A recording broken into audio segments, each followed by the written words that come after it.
Ziz, première. Sauf mon futur mari. C'est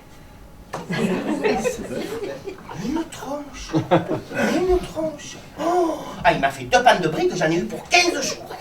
Je comprenais pas pourquoi. Un jour, je vais voir ma mère, je dis, ma, je suis malheureuse, tu te rends compte? Je suis devenue Miss et tous mes rêves se réalisent. Et mon futur mari, ben, il fait la gueule, je comprends pas pourquoi. Elle me dit, parce qu'il a mauvais caractère. Il a mauvais caractère?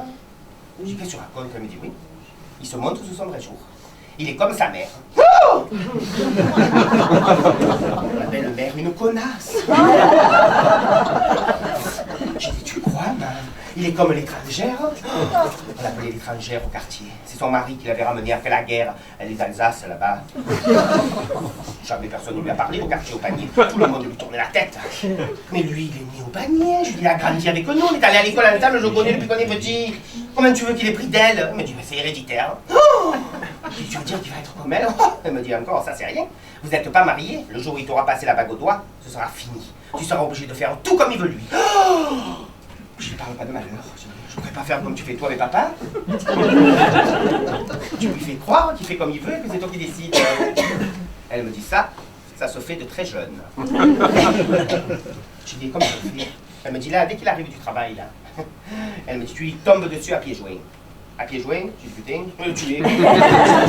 Elle me dit, non, c'est une image. Il faut que tu comprennes qui c'est qui commande. Ah bon? Je dis, et comment je fais? Elle me dit, mais tu lui dis, c'est 4 vérités. Ah ben, j'ai dit, d'accord. Je lui dis, remarque que c'est facile, hein. Je lui dis, quand il m'a dit qu'on allait se marier, je lui ai dit que papa, il voulait pas, parce qu'il n'avait pas un bon métier. Et, regarde, il a fait ce que je voulais, hein. C'est vrai, hein. Quand je suis sorti avec lui au début, mon père m'avait dit, c'est pas un mari pour toi, il travaille pas, c'est un feignant et tout. Il m'a dit, si tu veux qu'il te marie, il faut qu'il ait un bon métier. Et moi, j'avais dit, hein, il faut que tu aies un bon métier. Et lui, c'est un feignant, c'était pas un poil qu'il avait à la main, c'était plutôt le perruque, hein. Il me disait qu'il était chercheur. Alors moi, au départ, je l'ai cru, je croyais qu'il cherchait au CNRS. Non, il cherchait à l'AMP, lui, à l'NPE.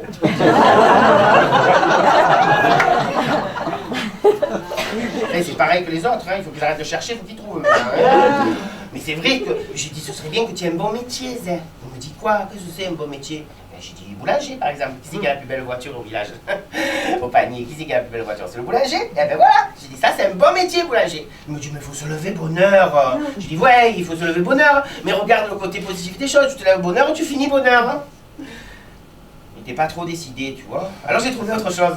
J'ai dit, boulanger, c'est un beau métier. Toute ta vie, tu vas me pétrir les brioches. Ça y a plus de suite. Alors il m'a mis la baguette, j'ai porté la couronne et depuis je suis dans le pétrin. Mais il avait fait, il avait essayé. Donc je me disais, je vais réussir quand même à le changer, tu vas voir. Vers 3 h, il rentre du travail, comme ça il traverse l'appartement, pas un bruit, pas un sourire, pas un regard, rien du tout. Mon beau-père et ma belle-mère, ils étaient partis faire les courses. J'étais là tranquille. Il n'y avait personne. J'ai dit, c'est le moment. J'ai fait, oh, c'est J'ai dit, qu'est-ce qu'il y a? Tu m'as content, tu fais la gueule, hein? Il me dit, non mais s'il te plaît, hein? Je ne veux pas entendre, hein? J'ai dit, tout le monde il est content que tu me vois, sauf toi, tu fais la gueule. Il me dit, mais s'il te plaît, hein? J'ai dit, tu vas te marier avec la plus belle femme de la Pointe Rouge, merde! Il se met à pleurer. Oh, je sais pourquoi tu pleures. Il me dit, parce que j'ai peur qu'on se marie plus. On se marie plus? Je lui ai dit, mais tu fais un ou quoi? Je suis enceinte jusqu'aux dents, ma mère a commandé le traiteur et tout. Non, je dis, c'est pas parce que je suis devenue Miss qu'on va plus se marier. Je lui ai simplement assuré les quelques mois de représentation que j'ai signé dans le contrat. Et quand ce sera fini, eh ben on se mariera. Et il a retrouvé le sourire. J'ai eu une année de règne extraordinaire. J'ai fait toutes les fêtes de France. J'ai commencé par la fête de l'oursin à Carré-le-Rouet. J'ai fait la fête des panistes à l'Estac. La fête du chichi fraîche à Moropiane. Et après on est parti dans le nord de la France, en Ardèche. Ma mère elle m'avait dit que dépasser Avignon c'était plus la France, mais c'est pas vrai. Hein. Ça monte. Hein. Mais moi je savais pas qu'ils faisaient des fêtes partout comme ça. Alors à l'impresario, M. Benamou, j'ai dit, dites, M. Benamou, j'ai dit, mais qu'est-ce qu'on va faire en Ardèche? Il me dit, en Ardèche, il me dit, chaque année, c'est un peu comme le Corso Fleuri de Bormes-les-Mimosas. Je dis, ah bon? Les chars avec les fleurs, il me dit tout pareil, comme à la place des fleurs, c'est des saucissons.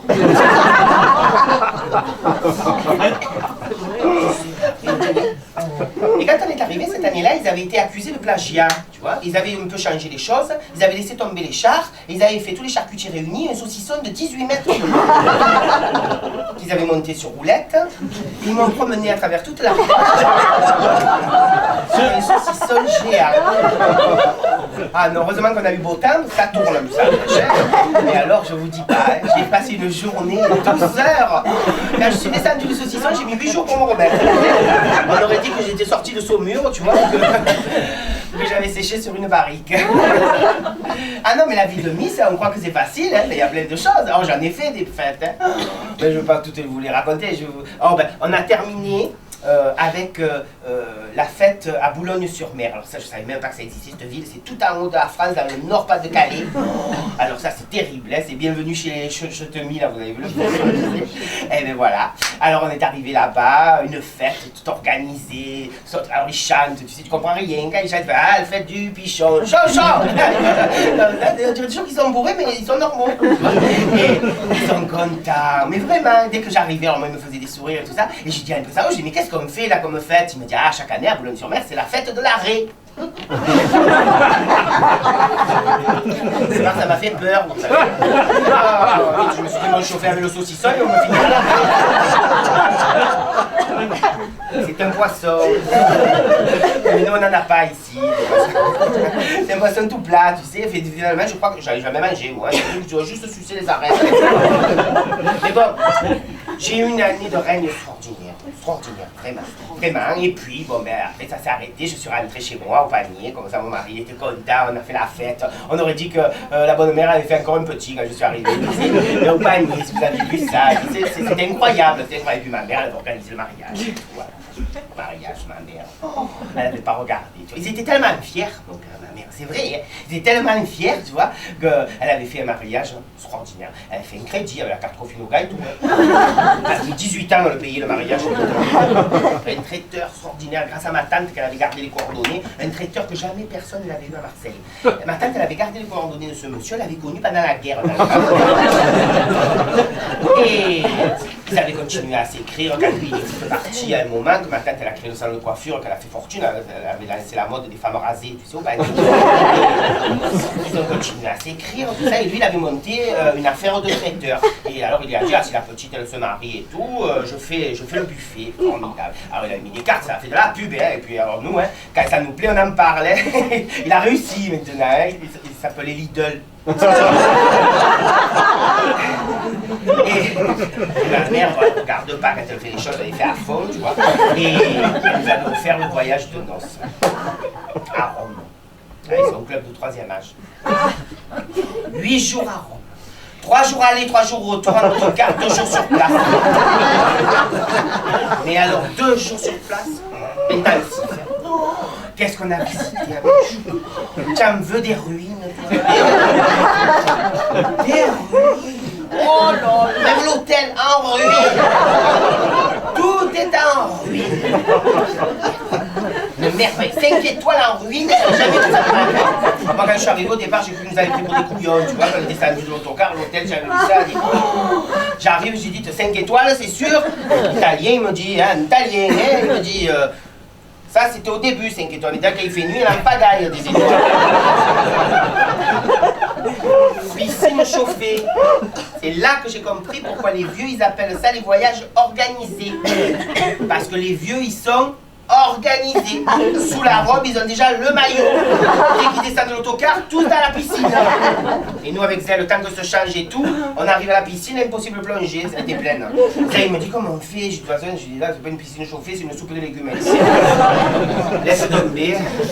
Et alors, de merveille en merveille, on a visité la chapelle de la Sixtite. On a visité la place où il y a le pape qui a sa maison, qu'ils avaient dû téléphoner et dire que j'étais là, le dimanche matin.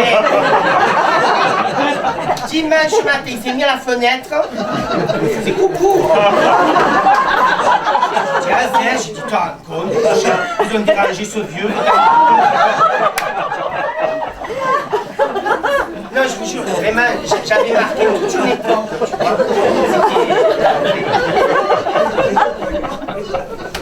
Non, non, c'est vrai.